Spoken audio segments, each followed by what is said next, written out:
Jose urabona abantu bose barimo dukurira kuri televiziyo apana bicaye bose bujuje amasezerano ariko nta numwe urikorera ngo rizuzure bose baryamye habazaba ibintu bikomeye none batangiye gusaza bamwe batarabiba ariko Imana yarabeshye ntiyabeshye yaravuze ariko hakeneye gutozwa kugira ngo ube kiriya niko bigenda ntiwavuga ngo uzaba umukinnyi wiruka urushanwa ngo warabihanuriwe hanyuma biryame biceceke udakoze preparation ngo bizabe no hagomba kuba training gutozwa niyo mpamvu imigani 22:6 ivuga ngo toza umwana akiri muto hari abavuga ngo mama ndashaka kuzakina basket ariko umwana ntumujyana muri basket umwana ntuzi niba nayikina ariko mukicira ngo Imana yaravuze ngo umwana wacu azakomera guta Imana yicari y'ijambo ariko ndi yicari igikorwa hagomba kuba igikorwa gitegura rya jambo kugira ngo ijambo ribe umubiri haba processus ngo jambo yabaye iki umubiri kugira ngo ijambo rihinduke umubiri hakeneye gutozwa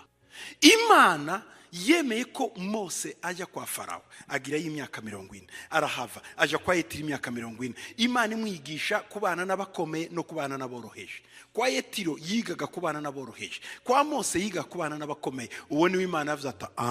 ni uzankurira abantu bari abajyana i Kanani kubera ko warateguwe Imana ndizikorera mu kintu gitateguwe ntushobora gufata inzu kutashizeho umutiba siko bigenza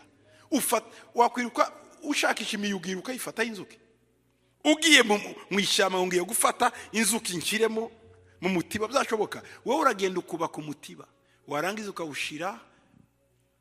hariya ku gashamba mu gitondo ugarutse usanga inzuki zagiyemo natwe iyo twateguye abana bamera nk'imitiba hanyuma imbaraga z'Imana zikuzura muri bo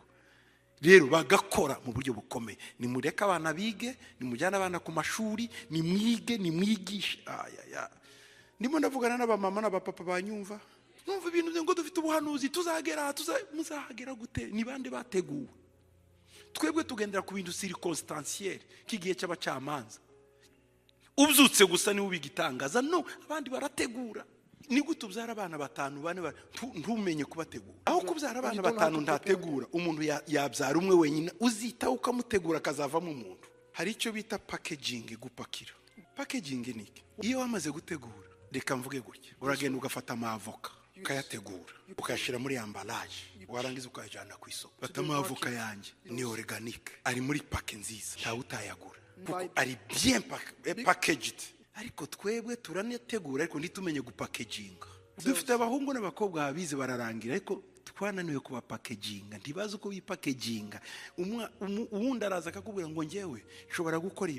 gukora ibi umpaye ibi nabikora ariko turamubaza ngo ese wakora iki ngo ntacyo vrema icyo muzamba nicyo ngicyo no package toi ipackaging yourself wigurishe urahenze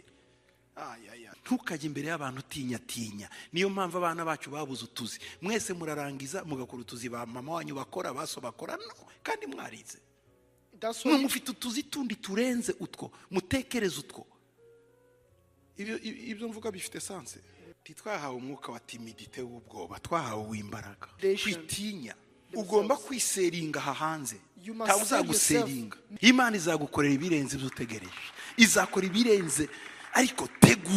tegura urifuza kuzaba umuntu runaka itegure urifuza ko umwana wawe azavamo ikintu mutegure kuba Esteri ntibyizana hari isezerano ko azaba umwamikazi ariko hakaba no gutegurwa iyo adategurwa